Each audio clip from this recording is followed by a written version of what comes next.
زبر ح زبر احد دال دو زبر دن احدن وقفا احدا طا پیش تو واو دو زبر ون طون وقفا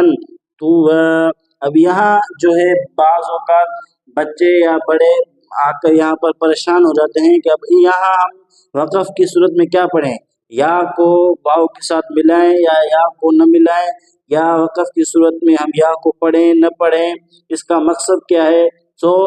میں نے آپ کو تختی میں بتایا تھا کہ کہیں جب دو زبر آتے ہیں، تنوین کی صورت جو ہے وہ دو زبروں کی صورت میں آتی ہے،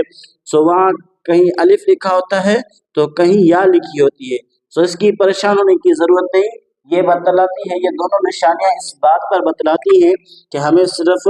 جو ایک الف کی مقدار پڑھنا ہے، کیا ہمیں اس الفاظ کو غنہ کتنی مقدار میں کرنا ہے، ایک الف کی مقدار میں ہمیں غنہ پڑھنا ہے، یہ صرف اس پر دلالت کرتی ہے اور کچھ بھی نہیں۔ حمزہ زبر ا ذال دو زبر دن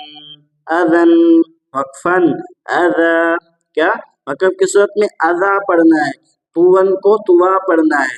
وقف کی صورت میں۔ ہا پیش ہو دال دو زبر دن ہدن وقفا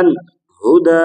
یہاں یہ الف اور یا وقف کی صورت کی بھی دلالت کرتے ہیں کہ وقف کی حالت میں ان کو اس طرح پڑھا جائے گا کہ الف کی صورت میں پڑھا جائے گا، اب یہ تنوین نہیں پڑھی جائے گی، صرف اب تو احدن کو احدا اذن کو اذا، اس طرح وقف کی صورت میں پڑھا جائے گا۔